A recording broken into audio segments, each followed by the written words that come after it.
Hello everyone, HuskeyNinja here, and today I have a theory video of basically where the new game, Legend of Zelda Breath of the Wild, could possibly be placed in the Legend of Zelda timeline. Now, I've gotten all my information from their preview video from last year, cryptic clues from the Legend of Zelda HD trailer, which transitioned into a Zelda Wii U video. The music played in that, with music played from Twilight Princess, as well as little clues and references to Ocarina of Time and Majora's Mask, and why they seem to mention more than any other Zelda games, towards the build-up of E3 of Ocarina of Time, Majora's Mask, and Twilight Princess, more than any other Zelda game. So bear with me, as this is just a theory, and I hope it makes a lot of sense, and I'm sorry this video is going to be quite long compared to all my other videos, as I want to make sure I let you guys know all the information I have. Now if we look at the information we have gathered from basically the hints and everything, we know it's not going to be along the hero is defeated timeline zone, but rather the hero is successful from Ocarina of Time, where you have Ocarina of Time, Majora's Mask, and Twilight Princess along the child timeline. But that leaves a huge question though. Where exactly along the child timeline is Legend of Zelda Breath of the Wild based? And why mention these three games in particular? So that was the start of my theory. And so I went in depth. From the E3 Let's Play Nintendo did at their Treehouse Live at E3 this year, we know that Link wakes up in a chamber called the Chamber of Resurrection. The only other time in a timeline that mentions the resurrection of someone is along the adult timeline. And what thoroughly helps me know it's not the adult timeline is this image we see in the distance once they were outside of the Temple of Time. When they went up to it, said the Temple of Time, and in particular, the style of the building. The building itself is none other than the Temple of Time from Legend of Zelda Ocarina of Time. This helped me pinpoint it that it's someplace along the child timeline, as there's no other Temple of Time that has this structure building, with the particular way the steps go up to it. So could it be the child timeline? We also know that during that time bit after Majora's Mask and Twilight Princess, there's not a lot that happens in Hyrule. But there are clues in Twilight Princess. When you discover the Sky Cannon, before you go up to the dungeon that's in the sky, they talk about how the people of Hyrule used to use the technology of the people of the sky. When you look back at the reveal trailer from last year, where they show the new Link using an arrow that glows, if you look closely to that and the technology of the castle or the dungeon in the sky in Twilight Princess, you'll see the strong connection. They've forgotten, well, basically people of Hyrule forgot how to use their technology. But I wonder, why did they stop using the technology if it helped them?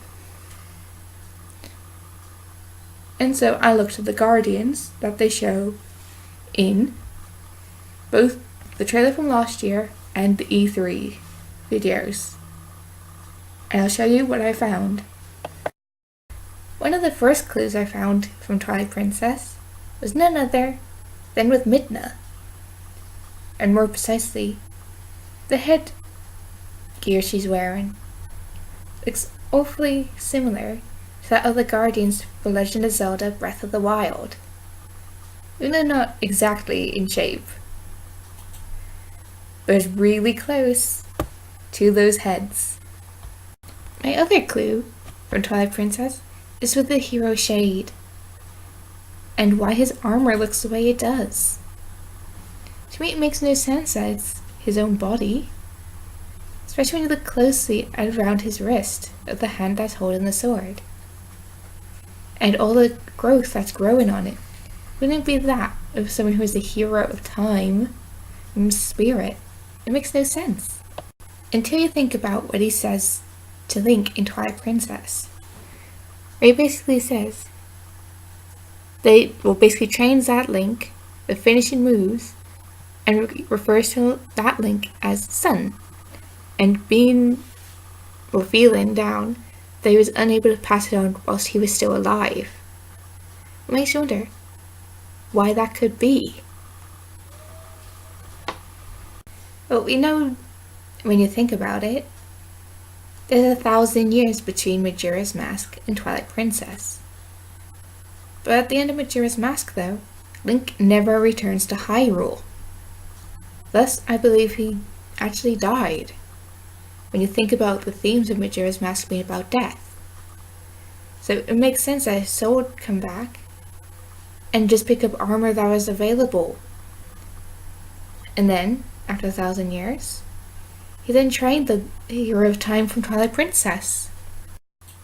So I found from that, and the references are mainly just Ocarina of Time, Majora's Mask, and Twilight Princess that they've been talked about most of all, that basically from that, little game hints, and where Twilight Princess is referencing of people used to use the technology of people of the sky, but over time they forgot how to use it. To me, it all leads to one thing. If you look at the adult timeline, you'll see there's a mention of a resurrection of Ganondorf, the main villain. If you think about the butterfly effect theory, where things could be the same in one universe as in the other, but with slight differences, it answers the question as to why Link wakes up in the Chamber of Resurrection. And if you look at the size of Hyrule and then the size of the Great Sea from Wind Waker, you'll see it's the alternative universal plan. In the adult timeline, Hyrule gets flooded to save it, and Ganondorf is resurrected. In Breath of the Wild, Link is basically resurrected. Hyrule is in ruin. My theory is that whilst Link from Ocarina of Time and Majora's Mask never returned to Hyrule alive, during that time there was no one there to help Zelda and the Knights of Hyrule to protect it from the powers of evil. Thus they had to leave areas that were completely demolished and destroyed to fall to ruin. So they had to move to further away places and rebuild. Because when you think about it, Link is the Triforce of Courage. Thus, when Link battles, when you notice in the games, when he battles against the evil, it gives other people of Hyrule the courage to fight back against the evil as well. So without that there, people are probably too scared to fight back too much.